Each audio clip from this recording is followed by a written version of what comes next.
What a gift it is to be among you all here today for this historic convening of great minds and gifted makers. Thank you, Professor Lewis and Professor Ifill, for being stewards of hope in this trying time, and thank you to the Vision and Justice and Ford Foundation teams for bringing this community together. My name is Tenzin Gund-Morrow, and I'm here today both as one of Professor Lewis's incredibly lucky students at Harvard University and as a grandson of the remarkable Agnes Gund, who passed away just 3 weeks ago. My grandmother, known as Aggie to most, but as Nona to her grandchildren, was a strong believer that it is artists who create justice in this world. Being here this morning and yesterday, it is undeniable that Nona is with us and that she was absolutely right. And I want to start by sharing that Aggie kept this convening on her calendar all through the past few months. As her health declined, she was insistent because of how wholeheartedly she wanted to be here as a witness to this collective truth-telling. Her spirit has already returned as a blessing to this gathering. Aggie was many things to many people, but one through line was her sedulous servant leadership. She showed up, she listened, she learned, and then she acted. And while it's easy to talk about her actions, what set Aggie apart from other arts patrons, philanthropists, and collectors was her dedication to meeting people where they are. Aggie was never just sitting at home, whether it was visiting studios, galleries, and museums, or HIV-positive activists in hospitals, incarcerated artists in prisons, and future visionaries in public schools. Aggie chose to get proximate. Throughout her life, the lessons of doing justice and loving mercy, as Brian Stevenson put it, always followed from that proximity. In 1977, New York City Council dramatically cut arts funding for public schools as a response to the financial crisis.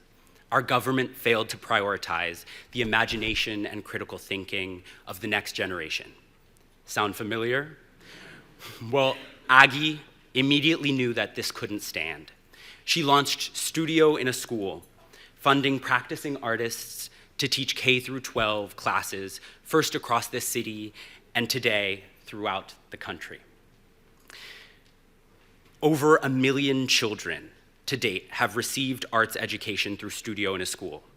When she heard about the cuts, Aggie knew who would be affected, describing how arts classes provided a respite where students, quote, not as confident in other courses, could find alternative means to express themselves and develop confidence.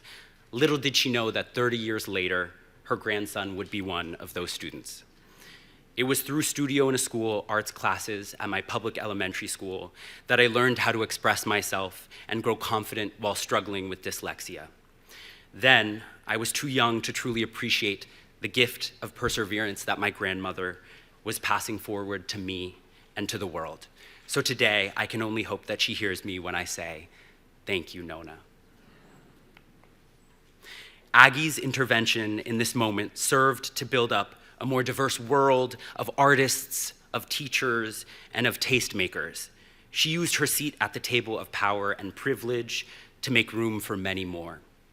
And her ingenuity serves as a lesson for us today as we face new trials of government failure and democratic backsliding. Aggie showed up when and where it may not have been popular, yet she made herself a bulwark for justice.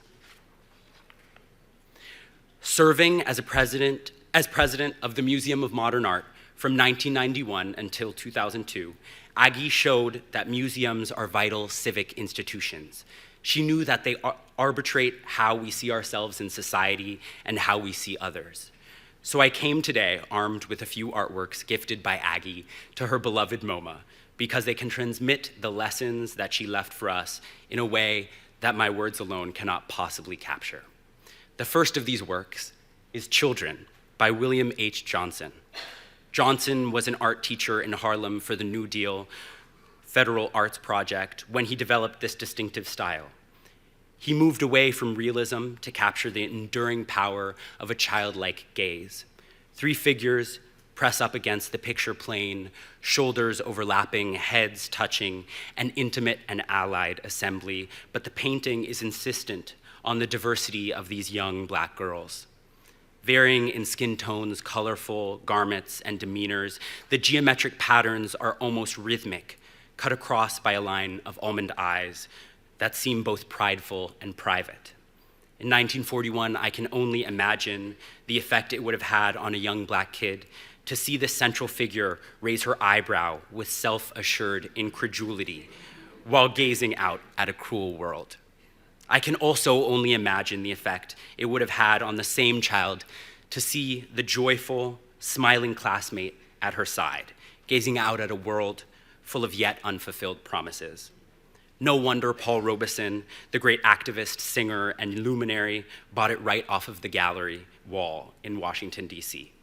Aggie knew that children often see the world with more discernment than adults, and I think that is one of the reasons why she so enjoyed inhabiting their worlds through art.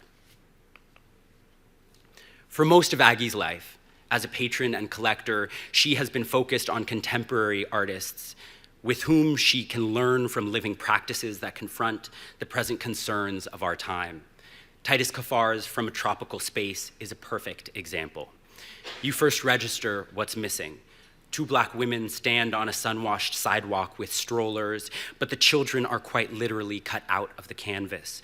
Those children-shaped voids pull the museum wall into the picture, turning public architecture into the composition. The institution is implicated as ground, the work asking what a museum can hold and what it cannot. The women's posture reads as protective, their motion continuing even as the strollers become reliquaries of loss. Madonna della Pietà recast.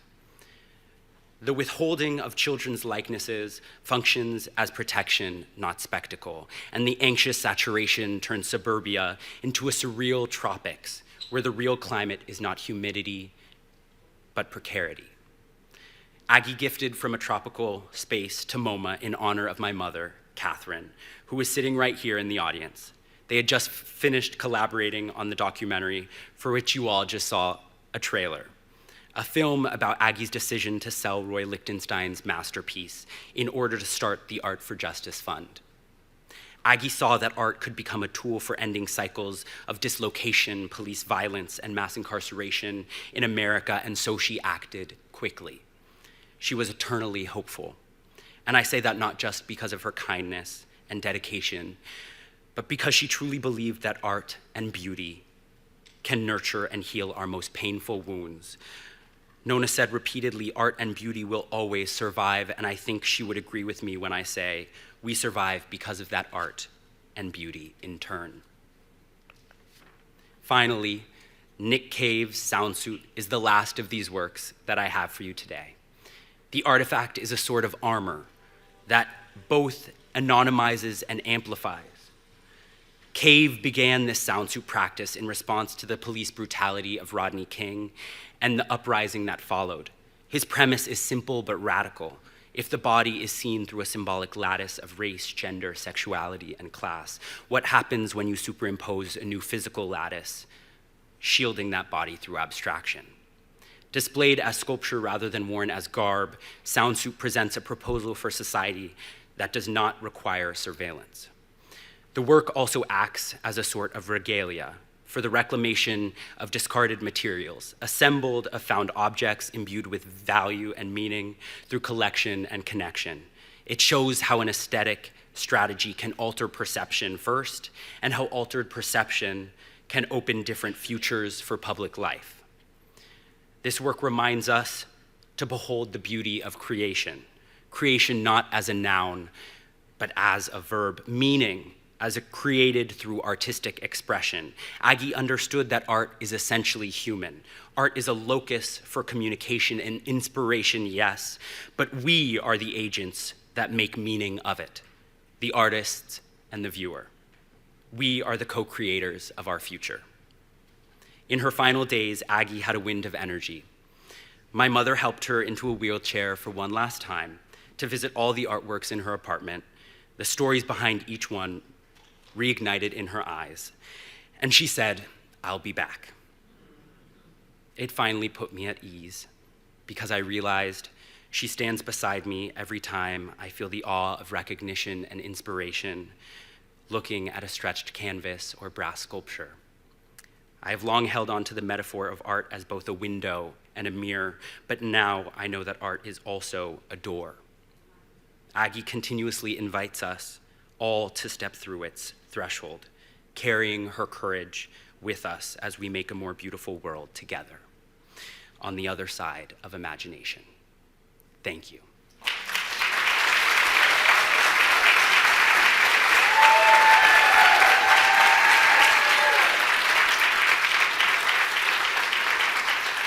Thank you.